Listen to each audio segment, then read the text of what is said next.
If my son was missing, I would want to know.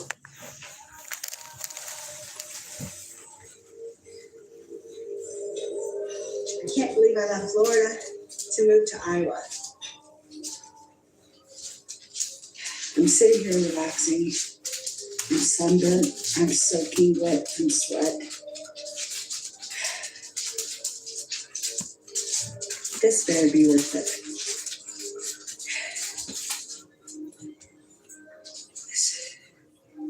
It better be worth it.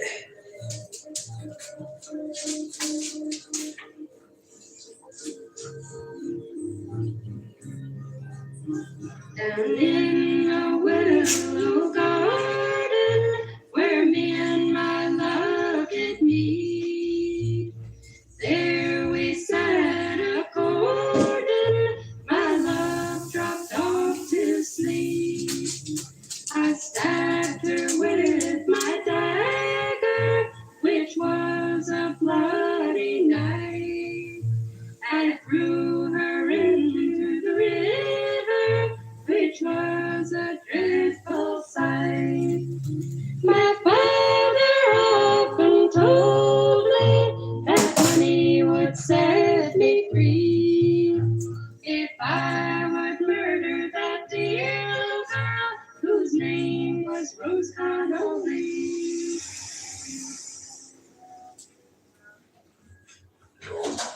Rolling. Speeding. Right. All right. So, why don't you start by just saying your name and what you can tell us? I'm Robert Mass. I'm going to help Don Studi carry your body in the woods.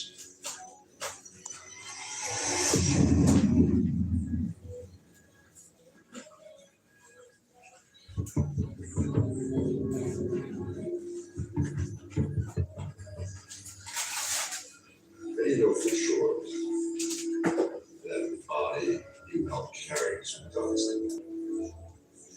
When I saw the newspaper article, I recognized the trailer. And it just, boom, I was there.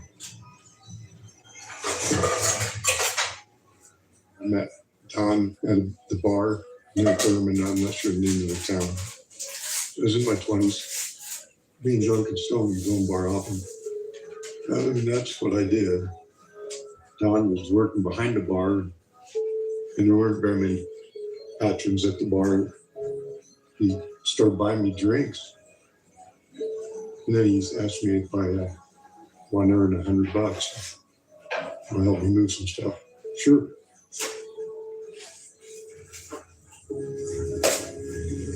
I drove my car. We had separate vehicles. I just followed him. We ended up at the Green Hollow resident with the trailer there. Yeah, that's the right place. It's just a lot of things have changed. I parked here, but he asked me to move my car over there, and he parked his truck back in here, and then went around, and there was a body wrapped up in white. I don't know if it was plastic or cloth, but all I saw were some black Converse-like tennis shoes.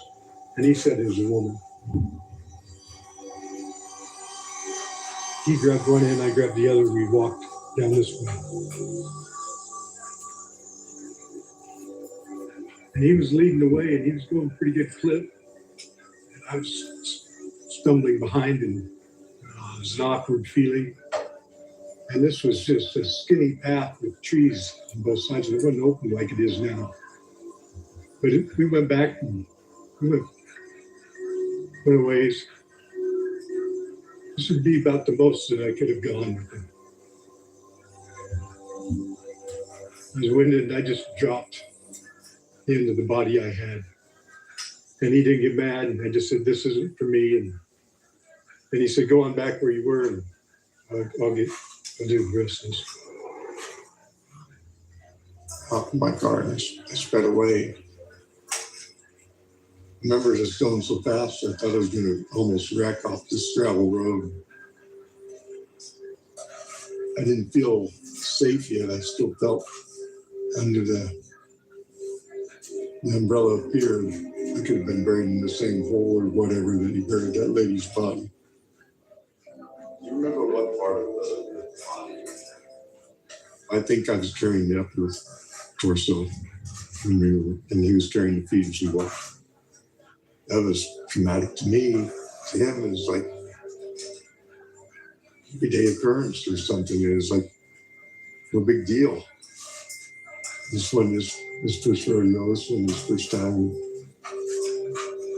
Done this before.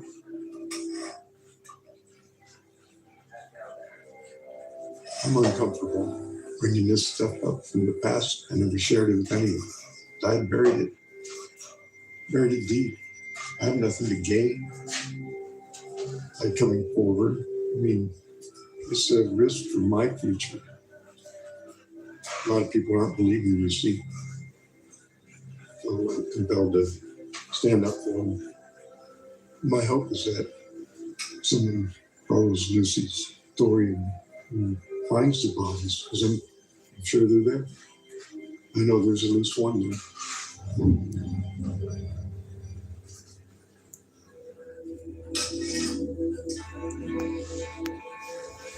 I was 14 years old in February of 1984 when Charlotte died. She was trying to leave Dad, she had a place. She came home that night to get her belongings, and she was trying to get her clothes. And Dad said, the bitch can leave with nothing. Here's a picture of my father and my stepmother. If you can tell, they looked all lovey-lovey. They used to walk hand in hand, arm in arm. When she was sober, she was the sweetest, kindest gal in the world. Even to this day, I miss her. I really can't remember what went down that night. All I know is once they started arguing, we all went to our rooms. Lucy and Linda went to their room. I went to mine. I was watching TV in the living room, and I just tried to stay out of their fight. And she made a couple of trips in and out of the house through her car, and every time she left, she had clothes clutched to her because Dad was trying to grab them out of her hand. My bedroom door was shut, and they were arguing in the bedroom. Maybe, I don't know how long it was, for a while. And then I heard her stomping down the hallway. I just remember her exact words, fuck you, I'll kill myself. And she took off out the front door. Dad left about an hour later. I didn't see him go out the door, but I heard the door slam, and his car was gone. He came home in the morning, and the first thing he said when he walked in the door is, I found Charlotte dead in her car. She committed suicide. And he went to the phone and called the police. After he hung up, Dad told Susan, Linda, and me that we better say that he was home all night. So we did. But I do remember I was numb because I knew she didn't commit suicide and that Dad killed her. Did your dad talk to you about what to say to the police? No, not at all. He's dead. Why would I condone him now? Dad was home that night. I got